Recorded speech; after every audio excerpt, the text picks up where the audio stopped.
ধোঁকাবাজ নারী চেনার সবচেয়ে বড় উপায় কি জানেন? দেখবেন যে ধোঁকাবাজ নারীর উপরের চেহারা দেখলে মনে হবে একদম নিষ্পাপ, কিচ্ছু বোঝে না, একদম দুধে ধোয়া তুলসী পাতা, মনে হয় ভাজা মাছটাও উল্টায় খাইতে পারে না।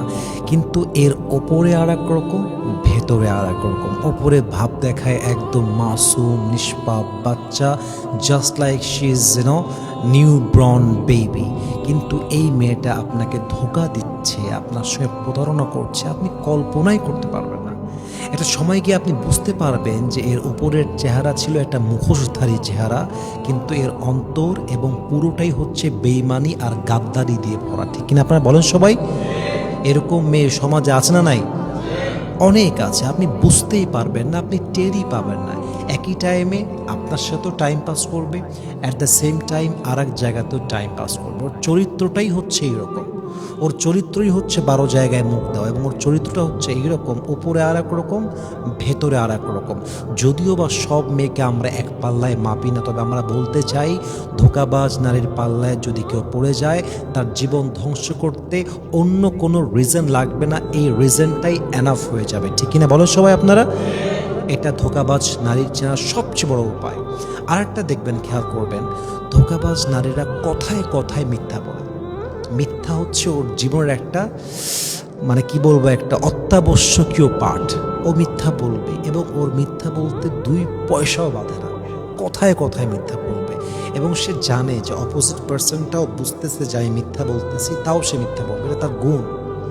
চরিত্রহীন নারীর সবচেয়ে বড় একটা কোয়ালিটি হচ্ছে এরা মিথ্যা বলে প্রচুর।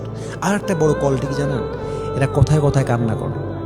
মানে এমন একটা ভাব, আমি কিচ্ছু জানি না, আমি কিছু বুঝি না, আমি তো নিষ্পাপ, আমি তো কিচ্ছু বুঝি না। কিন্তু এটা যে কত নাম্বার চরিত্রহীন নারী, এটা আপনি হাতে নাতে প্রমাণ না পাওয়া পর্যন্ত টের পাবেন না। এজন্য যারা ধোঁকাবাজ, এরা কথায় কথায় মিথ্যা বলে। যা ধোঁকাবাজ, এদের বাহিরে একরকম, ভিতরে আর এক রকম। এবং এই মেয়েগুলো তাদের আচরণের মাধ্যমে, কথার মাধ্যমে আপনাকে এমনভাবে ফাঁদে ফেলবে, এমনভাবে জালে ফেলবে, আপনি টেরও পাবেন না যে আপনি তার ফাঁদে অলরেডি পড়ে গেছেন, আপনি তার জালে অলরেডি পড়ে গেছেন। এবং মাথায় রাখবেন, যেই মেয়ে পরিবারকে ধোঁকা দিয়ে আপনার সঙ্গে খারাপ কাজ করতে পারে, সেই মেয়ে আপনাকে বাদ দিয়ে অন্য জায়গাতেও খারাপ কাজ করতে পারে।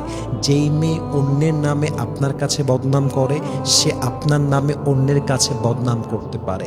যে মানুষটা আপনার সঙ্গে বেইমানি করতে পারে, সে যে কোনো জায়গায় বেইমানি করতে পারে। যে অন্য জায়গায় বেইমানি করতে পারে, সে আপনার সঙ্গেও বেইমানি করতে পারে। অতএব সাবধানে থাকতে হবে।